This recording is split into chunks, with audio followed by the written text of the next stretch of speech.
Okay, so first section we'll take a look at is 1.1. Okay, and I already told you a little bit about what's in it. It's kind of an overview of a lot of different things. How to find distance between two numbers, how to find distance between two coordinates, different properties in math we'll study, different number sets, and a little bit on the graphing calculator. Okay, not very much at all, but that'll be the very last thing we take a look at. So when we talk about numbers, there's different kinds of numbers. Okay? And starting from kind of the inside rectangle, working our way out, they get more complex. So counting numbers are the simplest kind of numbers. And does anybody know, or can anybody tell me what counting numbers are? What maybe they start with, or what they don't include, or do include, however you want to explain it.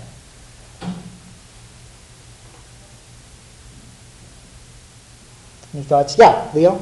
It's like whole positive numbers that you would naturally count at like 1, 2, 3, 4. Yeah, exactly. It's numbers like 1, 2, 3, 4. They're when you're counting. Okay? When you're counting, you don't start with 0. You start with 1, and you work your way up. But the problem with counting numbers is if you want to add a counting number to a counting number, you'll always be okay. You can do that. But when you get into subtraction, what could happen if you took a counting number minus another counting number? Okay, two counting numbers. What's something that could happen that would all of a sudden fall outside the realm of counting numbers? There's a couple things that could happen. Yep. You could get a negative number. You could get a negative, which is going to bring us to a set of numbers in a little bit. Or even a little simpler than that, what else could happen that's outside the idea of counting numbers? You could get 0. So if all you understand is counting numbers, and you don't want to use any other kind of number, then you would have to say something like this is undefined. Can't do it. Because the answer that you get doesn't exist in counting numbers. Okay? So that's where we get to our next kind of numbers, whole numbers. Only difference between counting numbers and whole numbers include 0. So now you can do something like that. But we already described another problem that could still happen, not even looking at very complicated arithmetic, still just even staying with subtraction. If you had 8 minus 12. Well, if, again, you restrict yourself to whole numbers, you would have to say 8 minus 12 is undefined. You can't do it. Okay? That's where the next set of numbers comes in, integers. Okay, so integers, now you get into your negatives. Okay? And if you need to write down, I mean, these are all number sets you studied way back in Algebra 1, so I'm not going to formally write a definition for every one of them. They are all in the book, but if you need to make a note, you go ahead and do that in your notes. But integers include your negative numbers. Okay, so you have things like -5, -4, -3, 0, 1, 2, 3, 4. As you work your way out, every number set includes everything that came before it.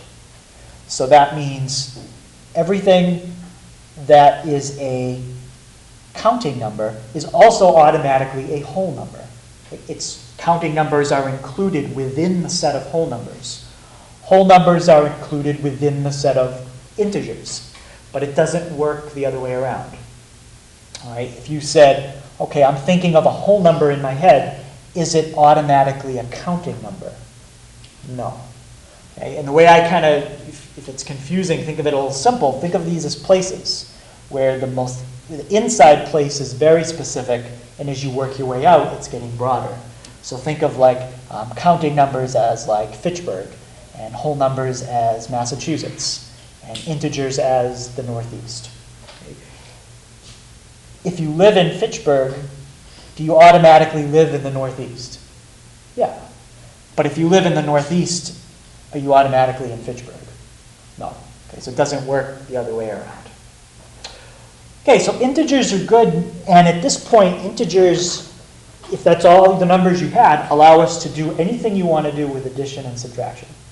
Okay? You can take any integer, plus or minus any integer, and the answer is always an integer. And there's a term for that. If you work with numbers and the answer you get is the same type of number, I'll tell you what that is in a minute. But even with integers, we can still run into problems. What's a problem that you could have with integers? And actually, I didn't mention this, but multiplication will work fine as well. Any integer times any other integer is always an integer. So what operation does that leave that we could have a problem with? Tessa? I'm sorry, Rebecca. Division. Can you give me a problem with division that's an integer divided by an integer, and the answer's not an integer?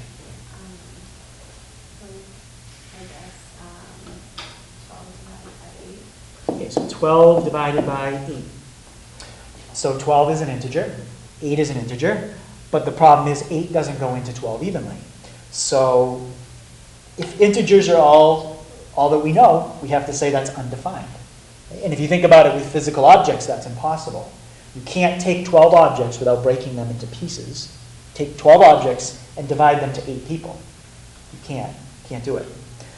So the only way you can do it is if you start to introduce fractions of numbers or parts of numbers. Okay? And that's where our rationals come in. Okay, so that one I will put up a formal definition for. But the basic idea is a rational number is a fraction.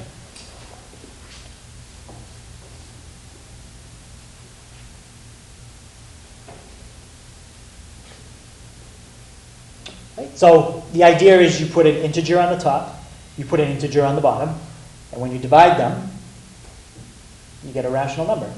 The only number you can't put on the bottom is 0. You can't divide by 0.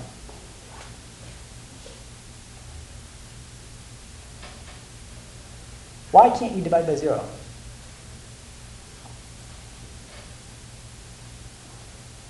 What's the problem with it? Yep, Leo? Because nothing goes into 0.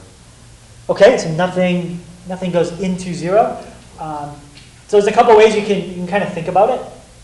If you take a problem you already know the answer to, 6 divided by 3 is 2. So to check it, you multiply those two numbers and you need to get the number that's in the top. Yes, did I make a mistake with 6 divided by 3? No, I just realized I worded it wrong. I meant you can't multiply 0 by anything and get an answer other than 0 when you divide it. Right. So if you take 6 divided by 0 and say, okay, it's going to equal something we don't know, you have to multiply these two numbers together to get the number that's in the top. And that's impossible. 0 times anything is always 0. It would never be a number that's not 0. So that's why you can't divide by 0.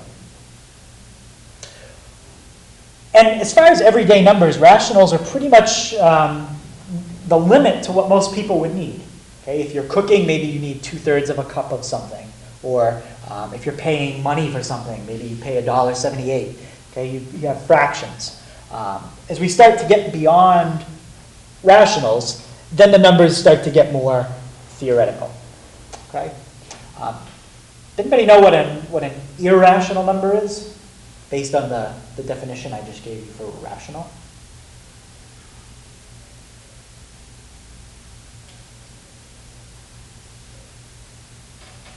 Yeah, let me try and learn. Name, Sam? Like a repeating decimal, so the fraction would come out to anything. So if you have a repeating decimal, like you're saying, like 0.3 repeating.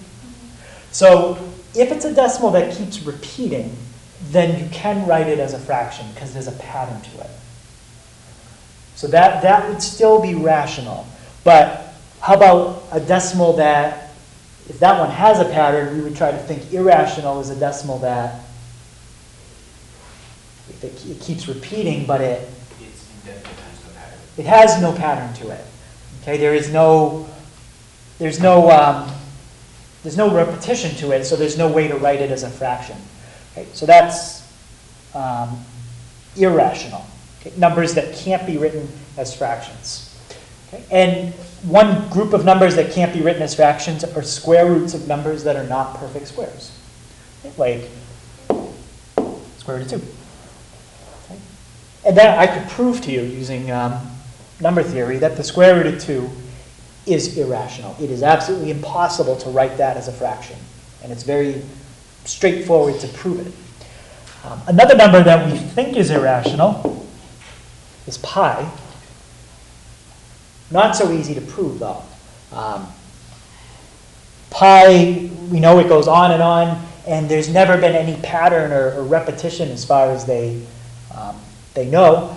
But proving that pi will never, ever have a pattern to it, like ever, is a little harder to do. But we think that pi is irrational, cannot be written as a fraction. Okay. And then if we take all the rationals and irrationals and put those numbers together, that gives us a set of real numbers. Okay. And that's what we're going to focus on in the first part of the chapter. Okay. We'll eventually talk about another type of number which you did in Algebra 2, imaginaries. Okay. So using real numbers, that solves the problem of basically adding, subtracting, multiplying, and dividing. You can add, subtract, multiply, and divide any real numbers, and the answer you get is always a real number. But there's one operation you can do that would take us outside the set of real numbers. Does anybody know what operation you could do to a real number, and the answer would not be a real number? And it's not add, subtract, multiply, or divide. Yeah? Negative square root. Yeah, if you take square roots of negative numbers, okay, like, let's just get rid of that. All right, so square root of negative 8. If you try to take the square root of negative 8, right now you would have to say undefined, unless you want to invent another new type of number that allows you to do it, just like all these sets of numbers that we kept inventing that allow us to do more calculations. Okay? But we'll hold off on talking about what those are for now. So there's some symbols that sometimes we use for these sets of numbers. I think R makes a lot of sense for real numbers. How about Q? I mean, they look a little different than a normal letter. They kind of have these extra lines in them, but it pretty much looks like a Q for rational. Where do you think the Q comes from?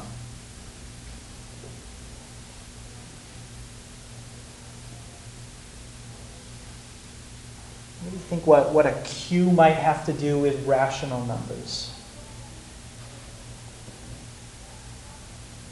How about Trevor? Any thoughts? No. Well, when you add two numbers, what do you call it? It's the, what do you call the answer that you get? It's the blank of the two numbers. Sum. The sum.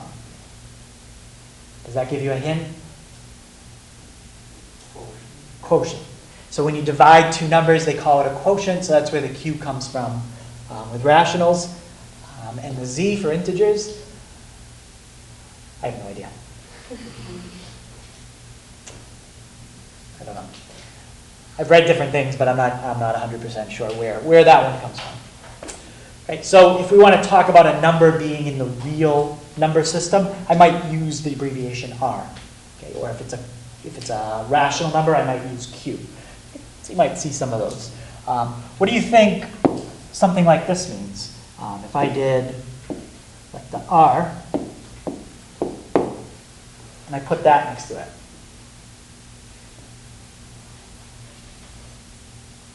What do you think that would mean, Leo? It's a positive rational number. A positive? Positive real number. Positive real number. Yeah. So if you see a plus or you could see a minus symbol, then we might be talking about just a positive or negative of one of those numbers.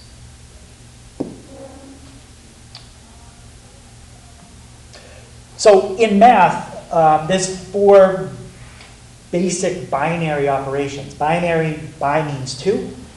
And to do any of these operations in math, you have to have 2 numbers. You can't add with just one number. You have to have 2. Versus square rooting, that's not a binary operation.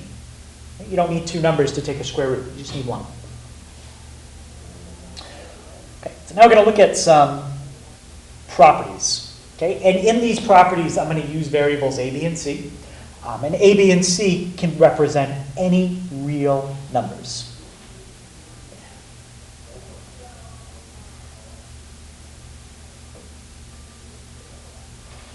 So the first one is called closure. And this is kind of getting at that idea I said if you add a real number to a real number, the answer is a real number. Right? If that is always true, no matter what number you pick for A and what number you pick for B, then we say that that operation is closed under that number set. Okay, an example of an operation that is not closed would be subtraction of counting numbers.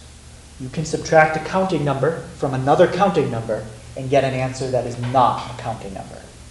So that is not a closed operation under counting numbers.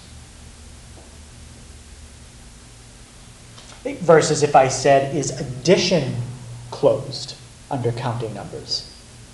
What do you think? Would addition be a closed operation for counting numbers? Yeah. Basically that means I'm asking you if you add a counting number to a counting number, will the answer be a counting number? Yes. It'll always be a counting number. Okay, so that's the idea of closure. Okay, the next few properties we'll go through kind of quickly. So commutative. And also, I'm going through all these properties for addition. All these properties apply to multiplication, but I'm just going to reference you to your book for those. I'm not going to go through all of them twice. So commutative property has to do with switching the order. You add two numbers in. 2 plus 5 is the same as 5 plus 2. Okay, how about associative? Anyone remember what the associative property tells us?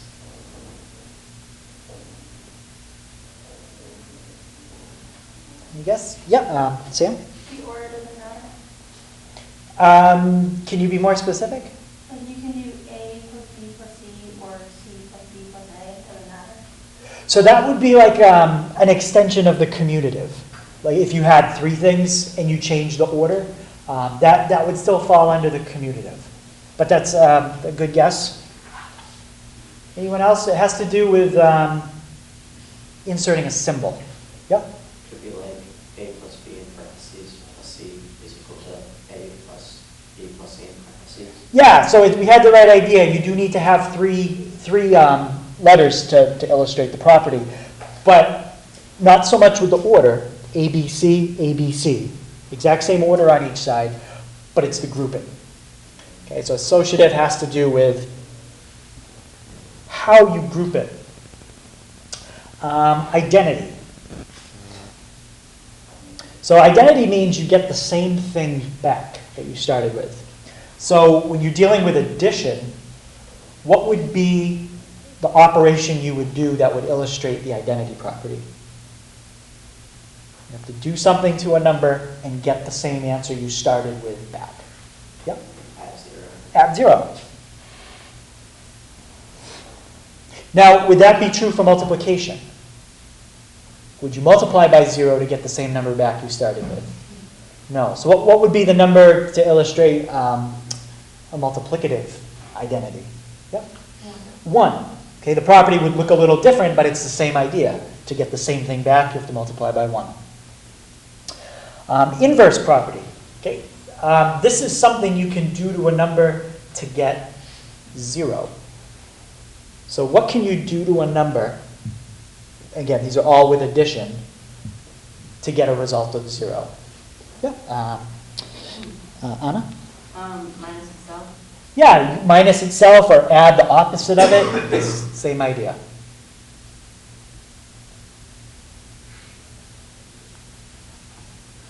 Okay, and distributive property, that's one you use a lot, so I'm sure that one's hopefully a little more familiar than the others. That's just the idea that you have something on the outside of parentheses and you have addition or subtraction on the inside. And you just distributing it out. Now, would it make a difference if I wrote it this way?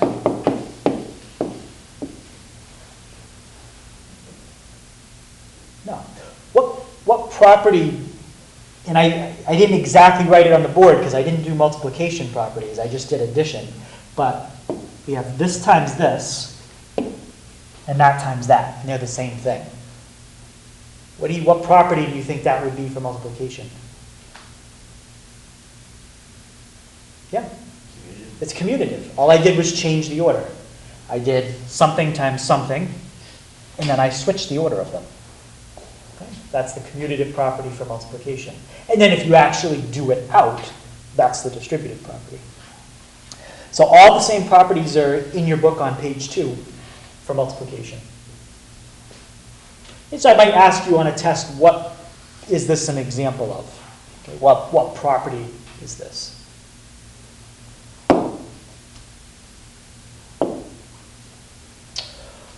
Okay, next thing, an equation. Okay, so an equation is basically any mathematical expression that has an equal sign in it.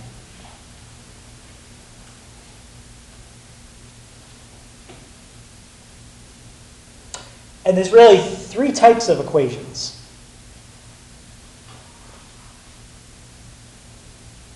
And here's an example of all 3 types of equations on the board. Does anybody know the name of any of those 3 types?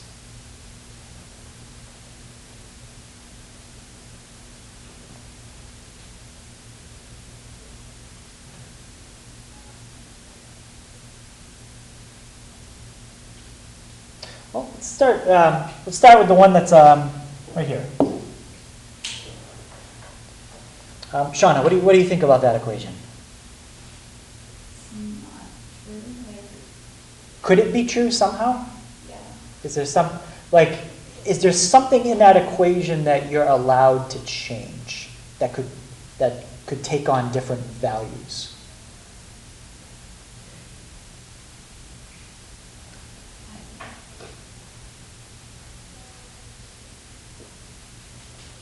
That's right. Anyone help her out? Is there anything in that equation that is allowed to take on different values? Yeah. Could you add 3 to the 2? Well, that would be changing the equation. It wouldn't be like a substitution. So I guess that's my question. Is there anything you're allowed to substitute for in that equation? Yeah? Could you change equal to greater than? You could change the symbol, but we got to leave the symbol there. Otherwise, it would become an inequality. So you got to leave the equal sign there. And what kind of things are you allowed to substitute in for in math? Only variables. So in 5 equals 2, are there any variables? No. So there's nothing there that you are allowed to change that could even make it true. So that's a contradiction.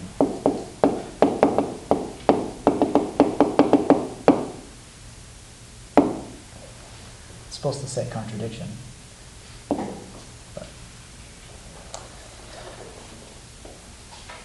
Okay, contradiction, you can't make it true. Now, how about this one? 3 plus 4 equals 2 plus 5.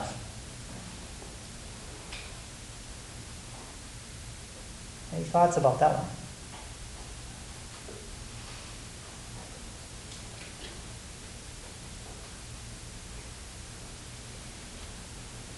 Well, Megan? Any thoughts? Like, well, how about if you simplify what's on the left? It's equal to the same thing. Yes, you get the same thing on both sides. There's a name for that. We'll talk about it in a little bit. But that's an identity.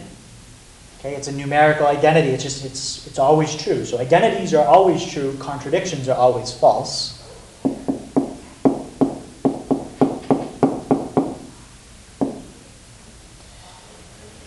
So that one's an identity. And then this one, 2x equals 12, is that true or false?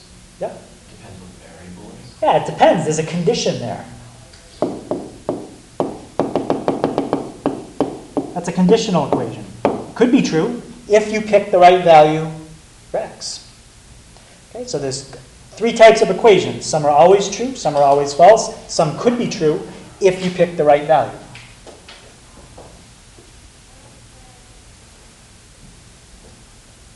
And one of the properties that or one of the types of equations I just mentioned, you're going to see kind of the idea down below. Okay, the reflexive property is when something is equal to itself. Okay, and you can do that reflexive property with, it's used a lot in geometry. But you can do it with just numbers as well. You don't need to do it with specifically like triangles or anything like that, but you could. How about symmetric? Anyone remember what the symmetric property is?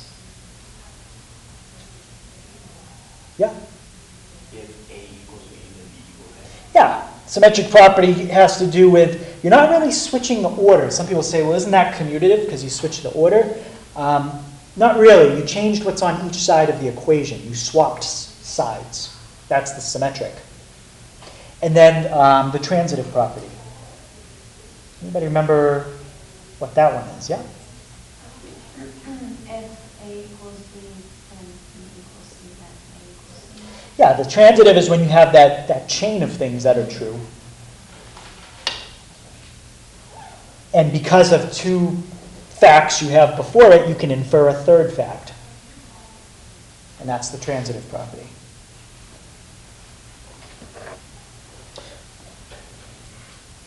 And again, transitive property you can use in many different ways. You do see it a lot in geometry. If line A is parallel to line B and so on, you can use it that way. Or you could use it without geometry as well. Okay. Any questions on any of those properties? Okay. Let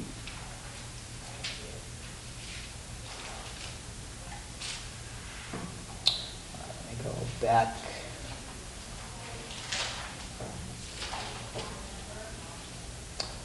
All right, so what I want to do is just kind of go through this equation, some of the steps in it, and write out the steps as we go. So if you were going to simplify that equation, which side would you work with first? What's on the left or what's on the right? How about Sam?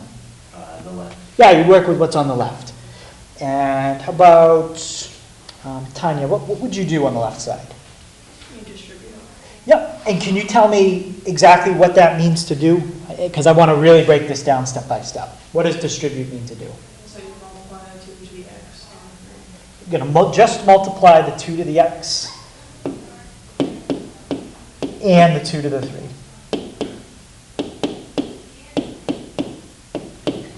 If they asked you to do the distributive property, that's all you do. Now, normally when we do distributive property, we kind of do simplify at the same time. So 2x plus 6 equals 6 plus 2x. Now, what would be the last property I would need to use to show that what's on the left and what's on the right is the same? If we're being really picky about it, they're not quite the same yet. What would be the last thing? Commutative. Yeah, I'd have to use the commutative property to switch the order of what's on the left. 6 plus 2x is the same as 6 plus 2x. So that was basically, that was like a proof. We proved that the left-hand side and the right-hand side were the same, and the reasons for our proof were all arithmetic properties, or properties of equations. Any questions on that? All right, it's pretty straightforward. All right, so the next topic they kind of throw in a little bit different than what we just did is the coordinate system. So they start out with a one-dimensional coordinate system, which is basically just a number line. Usually if you have a one-dimensional coordinate system that's horizontal, positive numbers to the right, negative numbers to the left, 0 right in the middle, and that's the origin.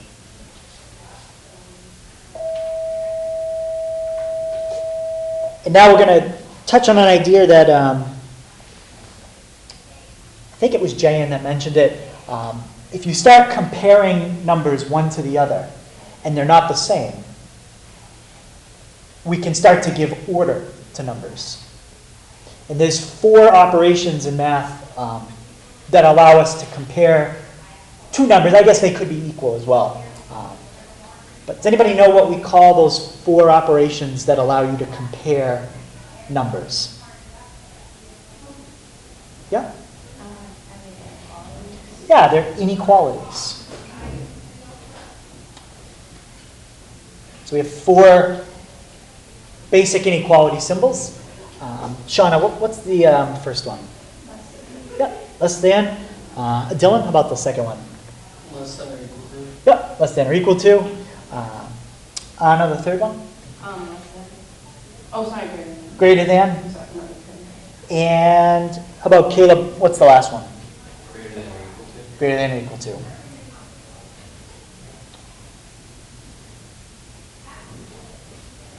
Okay, so those are our four inequality symbols.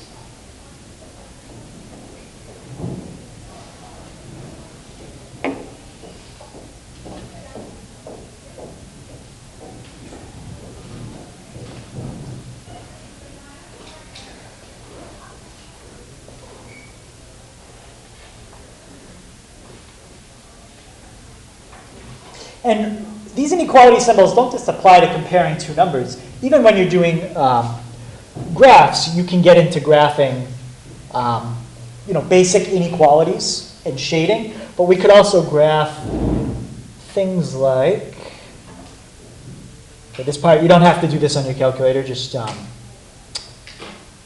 watch. Okay, so what I'm basically doing is telling the calculator to graph something, but graph it as an inequality, and I want it to shade in a certain region. Okay, so it's graphing a sine wave, and it's shading, in that case, above. Okay, and that's basically the behavior of an inequality. Okay, so we can tie that in with graphing as well, and then we could have another graph in here, and we could look for where things overlap as well. Okay, so inequalities allow us to do all kinds of things numerically and graphically.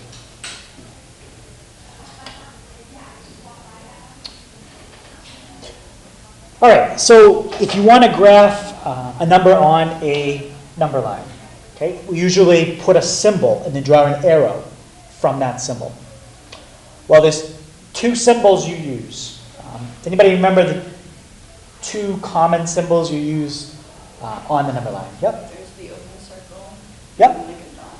Okay, and when would you use the open circle? That's for when it's equal to or less than or equal to or greater than or equal to. For which one again? For the dot. The dot. For the closed circle. Yeah. Whenever you have the closed circle, that's when you use the equal to. Way you can think of it is when you draw the greater than or equal to symbol, you have to take an extra step and put the line under it. If you want to do it on a number line, you have to take the extra step and fill in the circle. Okay, so anytime you have the greater than or equal to, less than or equal to, that's a closed circle. Greater than or less than is an open circle. And that's one way to do it. Okay, I'm going to show you another way to do it that our book uses. Okay, but we'll try this way first and then look at a different way. Okay, so the first thing I want to do is graph x is greater than or equal to 2. What's the difference between this and that? In terms of when I graph it and draw the picture, if I compared the two, how would they compare?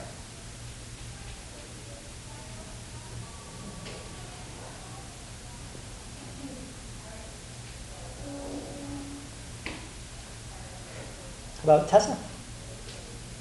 Any thoughts on if you graph what's on the left and what's on the right, how they would compare?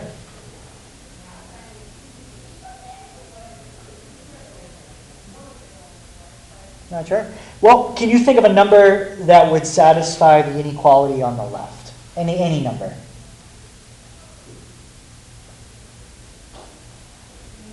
Three. Okay, so 3.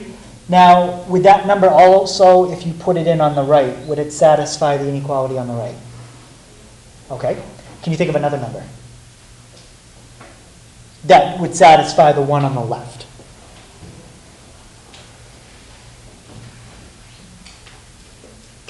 Two. Yep, 2 would satisfy the one on the left. Does that also satisfy the one on the right? Yeah, so there's a pattern here. Pretty much any number that you plug into the one on the left will also satisfy the one on the right. So, if you were to graph both of those, how do you think they would look if you compared them? Yeah, they would be the same. Which one do you think we generally prefer? Technically, they're both right, but one of them we prefer over the other when we write it. Yep, Sam? The one that starts with X. That's generally how you want to write it. Because if you write it that way, then the direction that the inequality symbol points tells you the direction to draw your arrow. If you don't write it that way, then the inequality sign points in the opposite direction of your arrow. So let's stick with the way that's on the left. Okay, so first thing I need is a number line. Generally what I do is just number what you need. Doesn't really matter how you number it, but just a little bit, a few numbers. And Jay, and for this one, would I do an open circle or closed circle? Closed circle. Why? Because it's greater than or equal to. Because it has that equal to. So closed circle. And which way would I shade if I want to do numbers greater than 2? To the right. We're going to shade to the right. Now, I know some teachers have you shade above the line. You can shade right on the line. That's fine. However you want to do it. Okay. Here's another example. First question I'm going to ask if are those two things the same? Trevor, what do you think?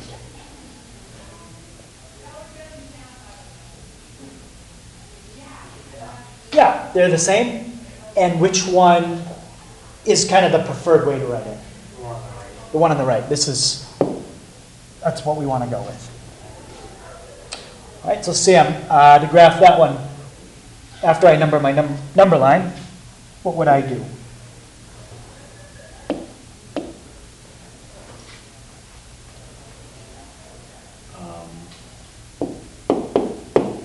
Put in open circle on 2, or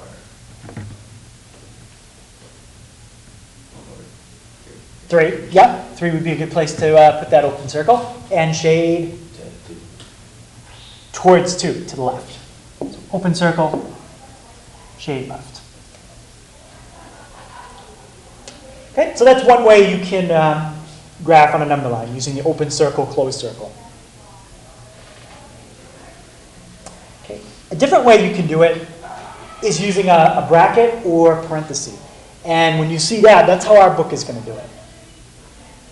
Now, the thing about the bracket and parenthesis is you have to pick the right symbol. If you're putting a filled-in circle, well, it's just a filled-in circle. It's not like there's 2 types of filled-in circles.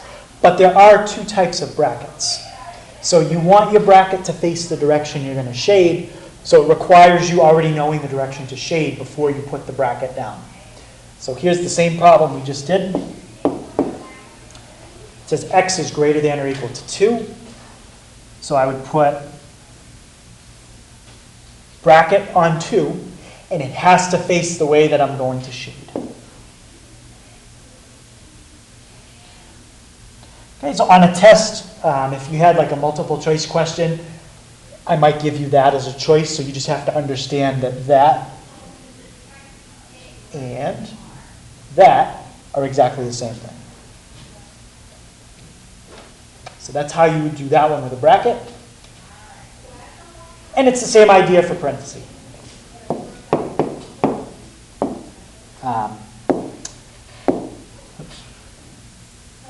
If you're going to use an open circle, you would do that. Or put a parenthesis and have it open the direction you're going to shade. Okay. Any question on that idea? I think that's probably a different way of seeing it. You probably haven't done that before. Does anybody use those symbols for shading before? Okay. They're not used as much in newer books, but in our book, that is how they do it.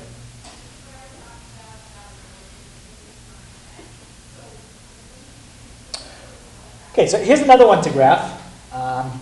And this one is, it's basically pronounced using the word and. Does anybody remember what you call an inequality statement that has and in it?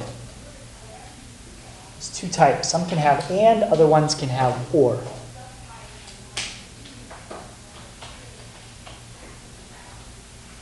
How about just in English? What is the word and? It's not a verb. It's a, what do you call it? It's a conjunction. So when you see a statement like this, variable is generally in the middle, number on the left, number on the right, that's a conjunction. When you write a conjunction inequality, both inequality symbols have to point the same way. So if I wanted to write it this way, what number would go on the left-hand side? Yeah? And on the right? 2. This and that are exactly the same thing. And because it's an and, you can break it apart into its pieces.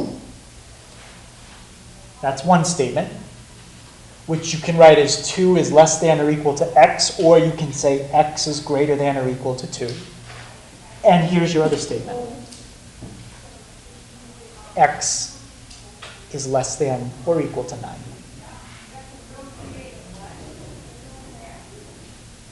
Right, so when you graph a conjunction, you're graphing two things at the same time. So you're going to have a symbol on the 2 and a symbol on the 9. And where do you think you end up shading when you have a conjunction? Yep, Sam? Yeah, you end up shading in between.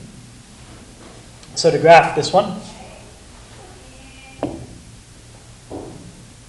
okay, we would put number on number line. So I'm going to go, let's see. I'm going to go by 2s.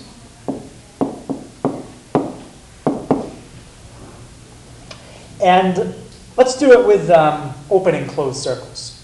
Okay. How about, Megan, what kind of circle would I put on 2? And on 9? Yep. So this is a closed and closed. And I'm going to shade between, because I want to shade everything that's bigger than 2, but it also has to be smaller than 9.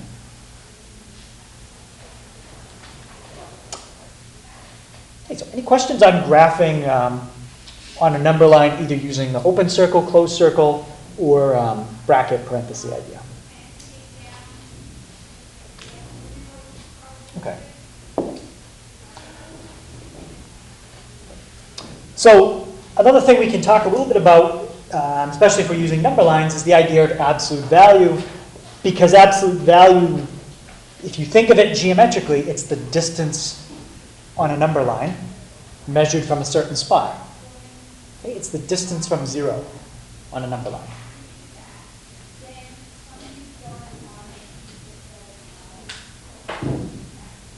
Now, that's more of a geometric definition.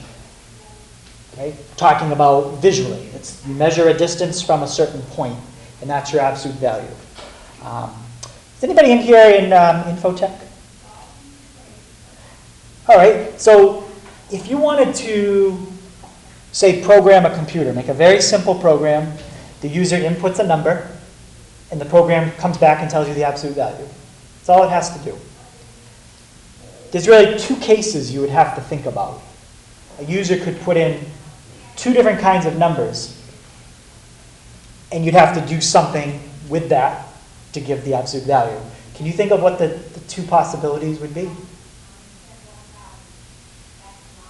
It would probably be positive and negative. Right. If the user puts in a positive number, what would you have to do to that number to get the absolute value? You'd have to subtract it from, actually, Let's say the user put in a 5. you would have to find, I don't know how to explain this, kind of difficult. Well, think about, we haven't put the definition like formally up yet, but if you have the number 5. What's the absolute value of it? Yeah? 5, So what did you do to it? nothing. Nothing. So if you want the absolute value of a positive number or 0, all you have to do is give back the same number that the person put in. You don't have to do anything to it. So the absolute value of a positive number is just the number you started with. Now, what about if we have a number that's not greater than or equal to 0? What if the person typed in a number that was less than 0? What would you have to do to the number to get the absolute value? You just have to take away the sign, just take away the subtraction sign, negative sign, just make it positive. And how could you do that with math somehow? How could you take away the minus sign? Add the number. Um, Negative 2, you could add, like, take the 2 and times it by 2. okay, add double the positive of that number. Yeah, I think that would always work. I never thought of it that way, but yes, you could do that. Or what else? Even I'm thinking of an even, well, I don't know if it's simpler or not. I guess it's just different. Yeah. Multiply by -2. Not quite. I like the idea of multiplying by negative. You want to change? Multiply by -1. Yeah. Take the opposite of it by multiplying by -1. So if this number that they plugged in was less than 0, then you'd have to multiply it by a -1. Those are the only two cases you'd have to think about with absolute value. There's nothing else. Either you plug in a number that's greater than or equal to 0, or you plug in a number less than 0. And formally, that's the definition of absolute value. Right? And it's written in a way that if you were a programmer, you could tell a computer to do that. This would be a little harder to tell a computer to just do that. How do you tell the computer to take the distance? Like, the computer doesn't know, if it doesn't know what the word distance means, that would be hard to do. But a computer can definitely multiply by -1. That's an easy thing to do.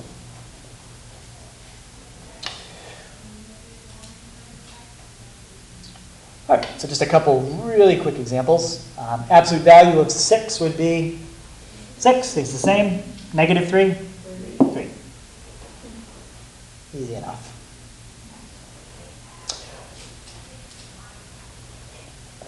And what absolute value allows you to do is if you have two numbers, you can just subtract them, take their absolute value, and that'll tell you how far apart they are.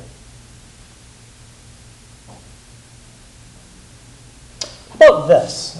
What if I did this versus that?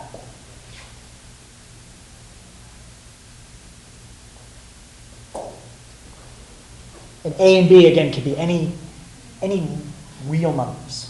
Okay, on a number line. Yep? They'll be the same, they'll just have different signs until you use the absolute value signs to cancel that out. Right, right. They are the same thing. And you might be like, well, wait a minute, he said addition was commutative, but I didn't think subtraction was. It isn't. If you switch the order, you subtract two things in, you get a different answer. But the only difference in the answer is a sign. And the absolute value wipes out the sign. So those two things are exactly the same. So, if I wanted to find the distance between -2 and -9, Jan, how would I set that up? What would be my calculation I would write down? You could do the absolute value of -2 minus -9. Perfect. Absolute value of -2 minus -9. And what's going to happen there when you start to simplify that? It's going to turn to -2 plus 9. Yep, so just basic arithmetic, -2 plus 9. There's our absolute value. There's our distance between the 2 points. 7. Okay, so 7 units. And if you did it the other way around, you would have gotten -7, but then when you take the absolute value of it, it would still become positive. Okay, so let's, I think it's the last thing with distance, and then we'll look at something with the calculator. So now we're going to extend our finding distances and graphing things not to just a one-dimensional line. but two-dimensional. Okay, so hopefully you're pretty familiar with the Cartesian coordinate system. So in the Cartesian coordinate system, you have your two axes, your x and your y.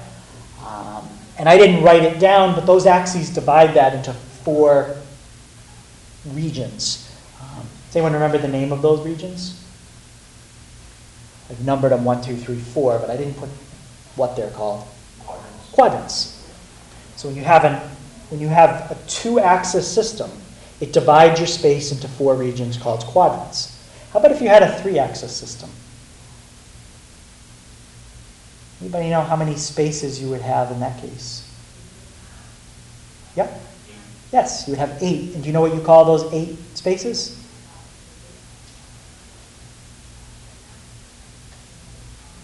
I know like the Latin phrase like octave, but I can't think of what it would be. Yeah. Octants. Yeah. Anytime you add an axis, you double the amount of spaces. Beyond 3 axes, now it's getting kind of hard to visualize because we only visualize 3 dimensions. But technically, you can have as many axes as you want. Okay, so in this case, we have quadrants. Starting in the upper right, it's quadrant 1, 2, 3, and 4, going in a counterclockwise direction. Just like before, the 0 point is called the origin. Positive numbers, and I've kind of labeled it by showing the kind of coordinates in each quadrant, but positive numbers go to the right and up. There's your positive, positive. Negative, negative, where they're both negative, that's left and down. And then in the other quadrants, you have one of each. Negative, positive is quadrant 2. Positive, negative, quadrant 4.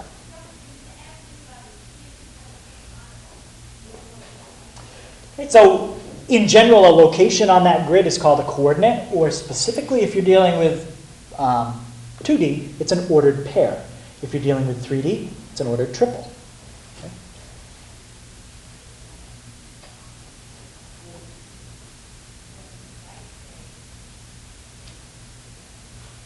And the order is important. You have to put x first, and then your y coordinate. So any questions on the xy coordinate plane? That's really, really basic stuff.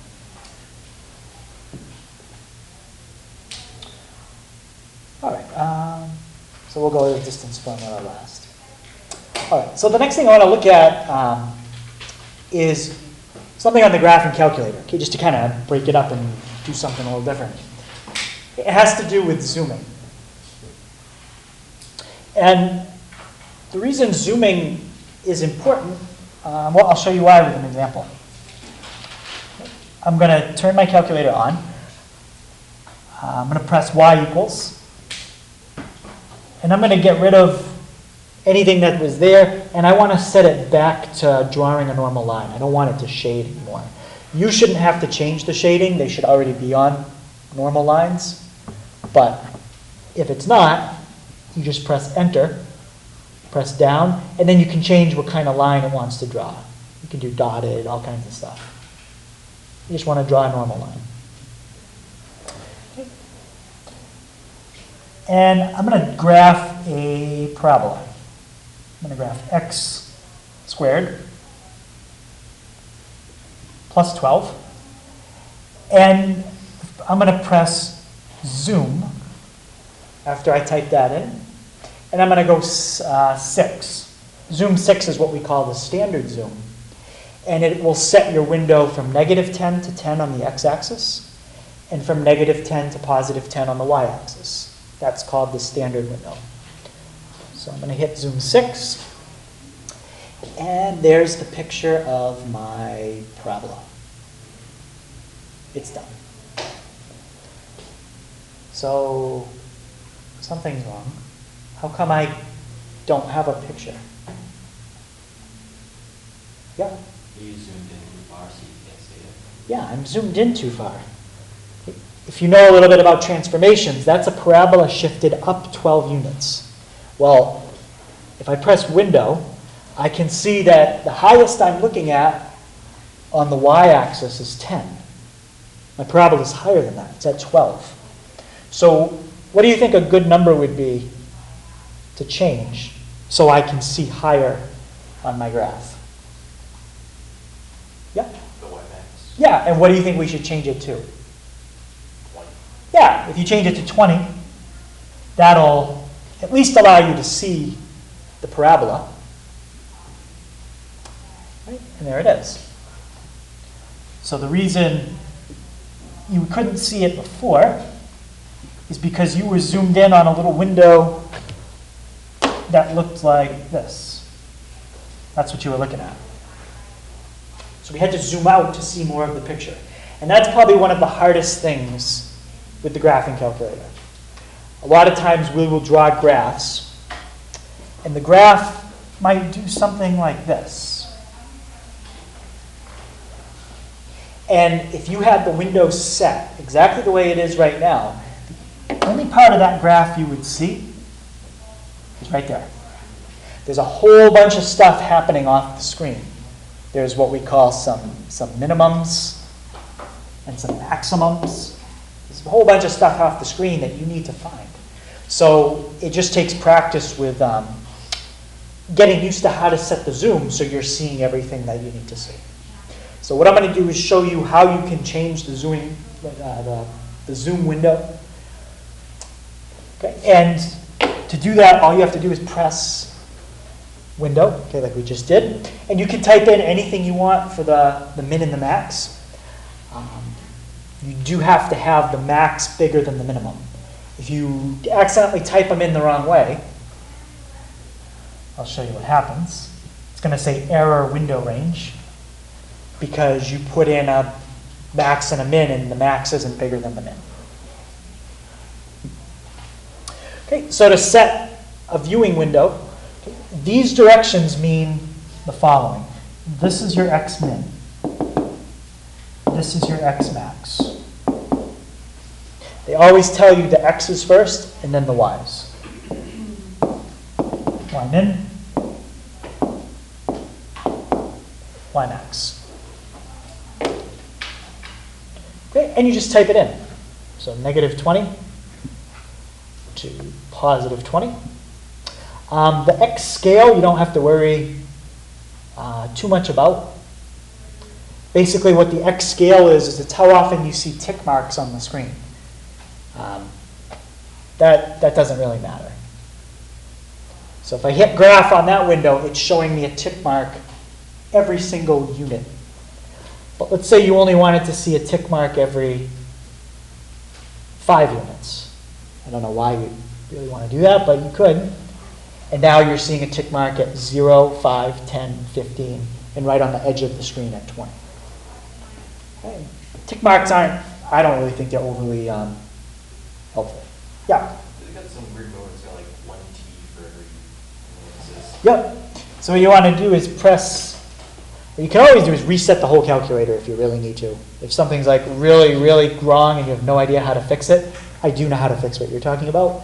But if you get completely stuck, you can always press second, memory, go to reset, and put it back on. Probably either one would fix your particular problem. But without having to reset everything, because if you reset it, you will lose your programs if you have any on your personal calculator, press mode, and then go to function. You're probably on something like parametric. Probably looks something like that. Yeah. So just go to mode and put it on function, and you'll be all set. Yep. Mine keeps saying error syntax, and then it says quit or go to. So usually syntax means something is typed in wrong here.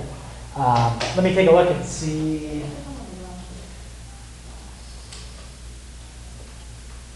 Yeah, so what's wrong on hers is hers looks like this. She has, I'm going to try to even get it to do that. She has that. She has squared plus 12. So the calculator is like, well, squared what? What do you want me to square? So I have to put in a variable, and the easiest way for you might just be to clear the whole thing and then type it over. So x is the button right next to alpha, squared plus 12. I might have not mentioned that's how you get the variable. You just press the button next to alpha. And that button will do different things depending on the mode, which we'll talk about much, much later. Okay. Any other questions? Yeah? I was trying to change the mode because it was on the wrong one, but every time I press function, unless I'm pressing the wrong button. Yeah, you're on function. Oh, Yeah. So you're good. Yep. So when you press enter on the mode, it doesn't actually leave the screen. Like if you change the mode, all it does is highlight it. And then if you want to get out of it, there's two ways. You can press second quit, and that'll get you out of it. Or just press where you want to go back to, y equals. Second quit will always bring you to the home screen. Any other questions on that? Okay. Everyone was able to graph and change the window? So the kind of question you might see on a test is, I'll give you something to graph, and I'll say, I want you to graph it with a certain window, and I'll give you 4 choices at what your graph should look like. And you'll just have to match up the correct choice to your picture and your graph. So I already talked to you what the scale does on the calculator. That changes the tick marks, not really important. So kind of a follow-up to that, if I change the scale, like I just did, from 1 to a different number, how does that change the actual viewing rectangle? The part of the graph that you're seeing.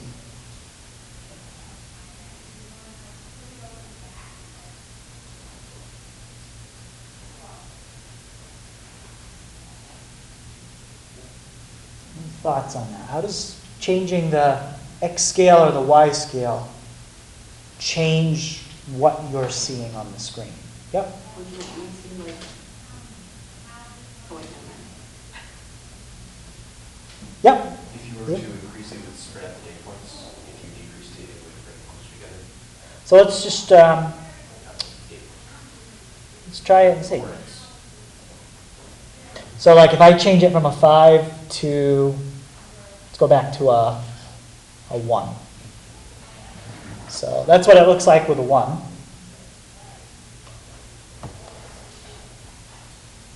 And if you change it to a 5,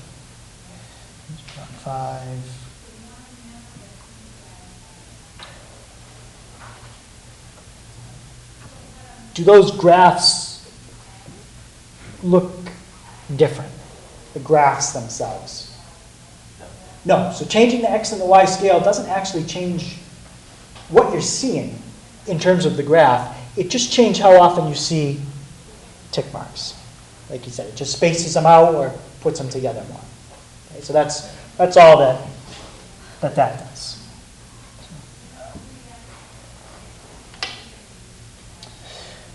All right, and the last thing we'll take a look at is distance formula. So the distance formula is basically a way to find the distance between 2 points. Okay? So we already did it one-dimensionally. But now we're going to do it two-dimensionally.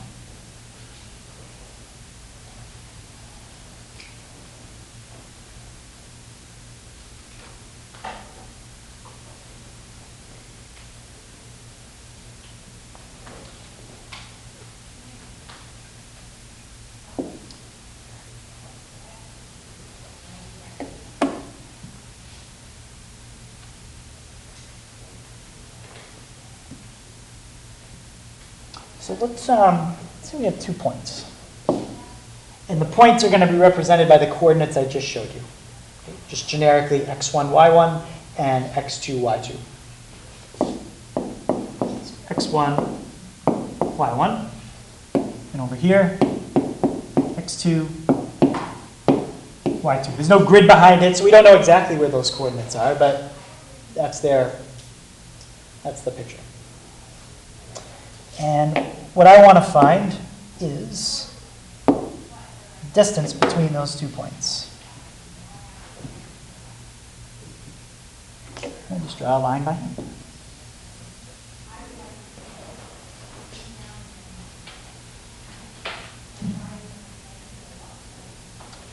Any idea how I can do that? I mean, it involves kind of turning that into another shape. Yeah? You could use the Pythagorean theorem. Yeah, we basically use the Pythagorean theorem. So you draw 2 dotted lines to kind of make a triangle out of that. All you need to know is the length of the bottom side and the height of the triangle. Well, assuming that this point and this point are exactly in a horizontal line, that's just like finding the distance between 2 points on a number line. So how would you find the distance between this point and that point? What would you have to do? Yeah? The difference between the two x. Yeah, it's just the difference between the 2 x's because they're at the exact same height. They have the same y values. So the distance from here to here is just the difference in the 2 x's. And it doesn't matter which way you do the difference. I just want to write it the same way I'm going to in the formula. So I'm going to take x1 minus x2. And how about the height? How would you find the distance between this point and that point? The difference between the 2 Yeah. And now that'll give you the length of the bottom side. That'll give you the height. Now you basically just use the Pythagorean theorem to find the hypotenuse. And that's what the distance formula is doing each time. So we got to take the first distance and square it. You take your second distance and square it. And then according to the Pythagorean theorem, you add those 2 distances together and you take the square root.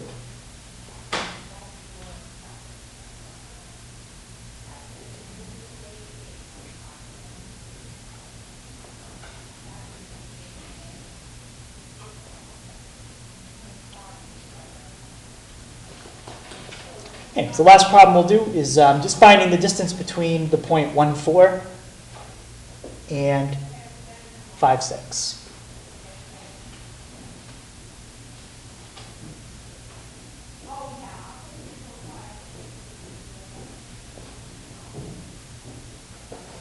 Now, if you're confused what should be plugged in where, we can just label the 1, the 4, the 5, and the 6 before we start. So, Sam, what could I label the 1 as?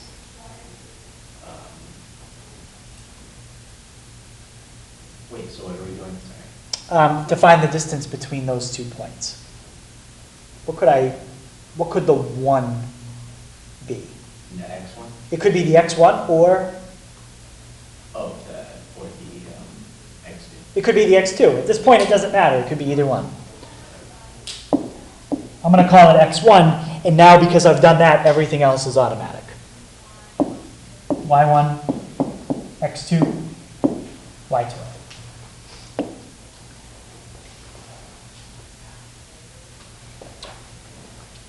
Okay, so now we just fill everything into the formula and find the distance. So it's going to be square root of 1 minus 5 squared plus 4 minus 6 squared. And what will that come out to? The square root of how much? Yeah? Maybe the square root of 20 or 2 square root of 5. Exactly. Square root of 20, or you always want to reduce that as much as you can. So 2 square roots of 5. Perfect.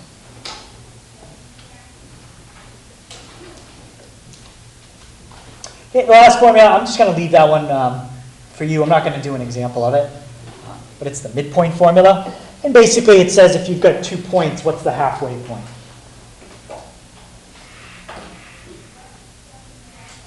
Basically what it's doing is it's averaging the x's, it's adding them up and dividing by 2, and it's averaging the y's. It's adding them up and dividing by 2. So it just gives you the average of the x's, the average of the y's, and that's what's right in the middle.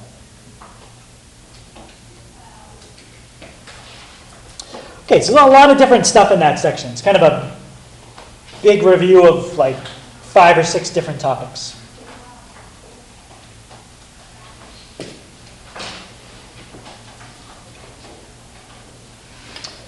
Okay, so the homework, if you didn't get the syllabus sheet signed, make sure you get that signed in the graphing calculator. If you already did that, then this is the bookwork. So it's on page 11, 1 through 16, 20 to 23, 30 to 32, and 38 and 44. Right, don't forget, this will be online, so if there's anything you need to look up or double check the homework or just copy a formula down if you missed anything, it should all be online, hopefully within 15, 20 minutes.